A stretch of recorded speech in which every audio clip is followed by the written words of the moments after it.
Okay, so I've had quite a blinged up envelope this morning. Nice shiny red colour, staying on brand. That's nice to see. Let me see if I can open this up one-handed to see what goodies are inside.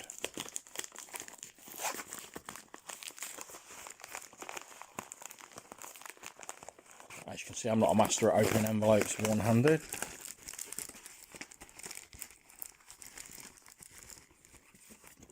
Sinister Red, there we go, lovely. Nice bit of cord to keep it steady and stop it getting folded up. Let's have a quick look at this bad boy. Today we are going to be looking at Sinister Red. This was part of the Zinequest 2. And is designed and created by Rudy Manguel of the RPG Retrofit podcast. I highly recommend you check that out if you haven't. I received this a short while ago, and it describes itself as a vampire planet flooded with blood. Survive, escape, and try not to drown in the Sinister Red. Okay, so let's crack this bad boy open and see what's inside. We've got the table of contents over there on the left, and we go straight into the introduction. Where are we? A red speck circling a bloated star at the edge of the universe, beyond the reach of the massive planetoid galleons, forgotten by mad slumbering architects. This world, the vampire planet, floats alone in the void. Okay, so we're getting a bit of basic advice on what's going on here. We have a planet flooded with blood. The flood has now ended, and the blood has coagulated into massive dunes, with a capital city bursting out of the centre of it and forming an island. The queen of this land has been using portals to send people everywhere and anywhere. Her son managed to get hold of a magic lamp that she possessed and unleashed a djinn, which wreaked havoc on the world until one of their portal masters cast a spell to trap the djinn and her son before the final wish was granted. The spell tore reality, which is how the PCs get into this world, through one of these tears in reality. So looking at the book straight away, we can see that it's a point crawl, which is designed to be a bit of an interlude into your normal campaign. You can drop any PCs from any other sort of OSR or otherwise game into this strange world through one of these cracks in reality, and whatever happens here, however weird and freaky and bloody it gets, it's not really going to affect your main campaign world, so that's quite cool. Okay, so we've got a few potential hooks which are here. They could be pressed by a duke to investigate a mysterious portal.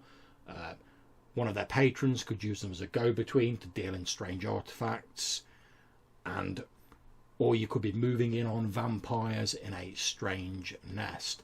Now we have a little bit here that says what kind of vampires, and it describes vampires as adept shape changers who can present as humanoids. However, consumption of the ocean blood has unpredictable effects on some of them. The planet's sun has no effect on the vampires. Likewise, crosses, garlic, and other things like that are ineffective here. Many rank and file vampires are not much stronger than the average adventurer. They speak vampiric and common. So, very much a vampire-themed world. Not surprising given the name of it. And in fact, the description of it, if we look here, says, a vampire planet flooded with blood. Survive, escape, and try not to drown in the Sinister Red. Lovely jubbly. And as you can see, it's very striking, keeping that red colour palette going throughout. So, as I said, it's a point crawl. You get a nice little map here showing the main locations. A point crawl, for those of you who won't know, it's a bit more of a sort of abstracted method of a hex crawl, where instead of crawling through each individual hex on a map, in this you have plotted out main locations and you move between them. And there's a bit of an explanation here about that. So we get some basic characteristics of the world here. The world, it has this spongy, coagulated blood surface. It's mostly solid, spongy, and sticky wet. The surface is slightly translucent. Unfortunately, sometimes creatures can be seen trapped under the blood. The air smells of iron and salt, not surprising given the preponderance of blood about. Travelling between any of the nodes on the map here takes roughly 30 minutes. Moving between unconnected nodes is more difficult due to the precarious nature of this blood sea. And every time you backtrack through a previously visited location, you roll on the random encounter table, which is on the inside back cover. And I'll just have a quick flick there, and we can see those there.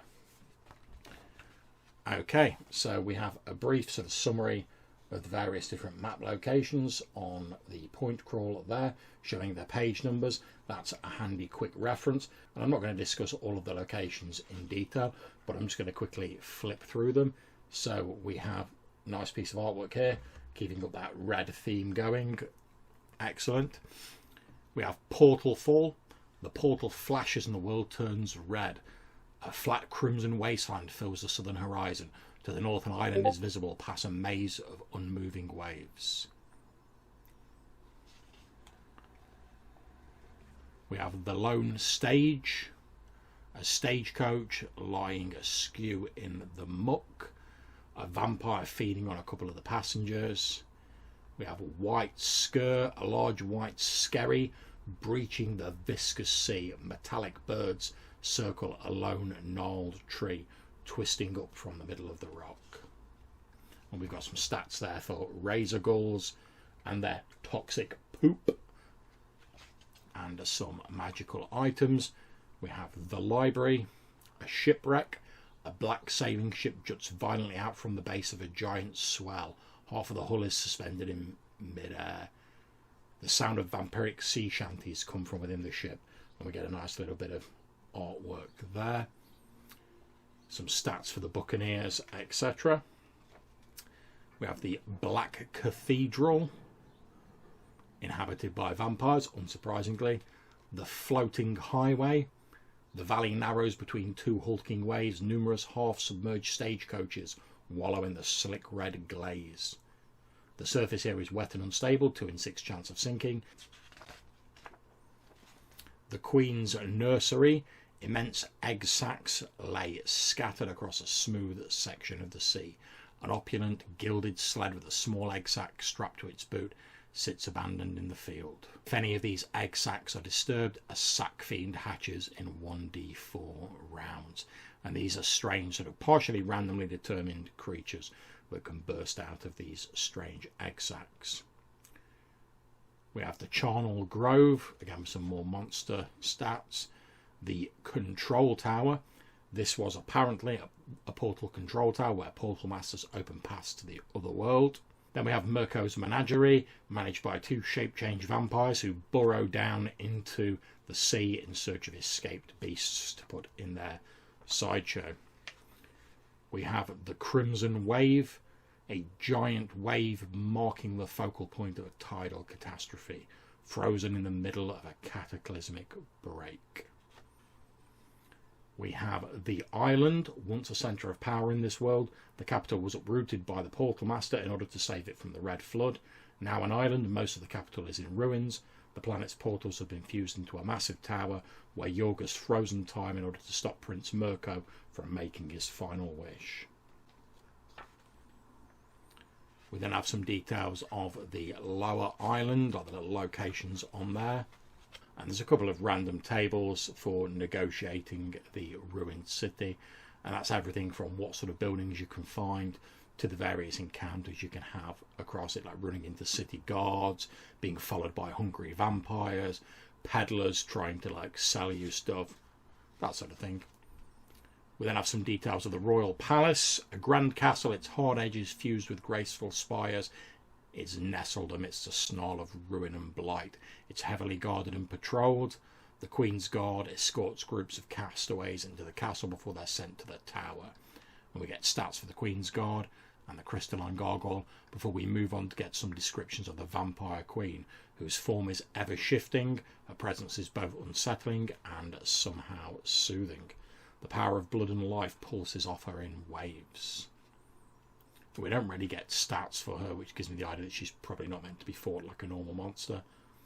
We have some details of the tower. A number of different landings in the tower.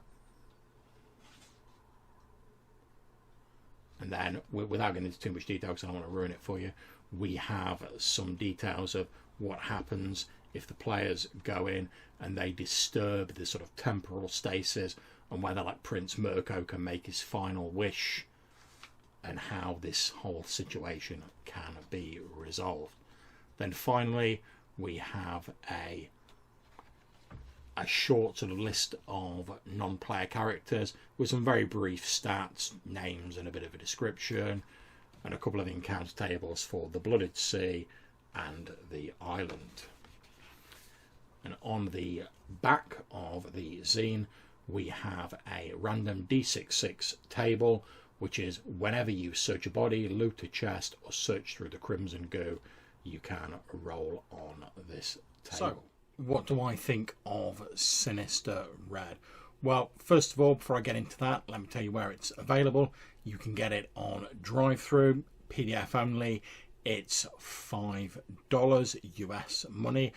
I missed the Kickstarter, unfortunately, but contacted Rudy, and he was kind enough to send me a printed copy, so thank you very much for that, and I've greatly enjoyed reading it.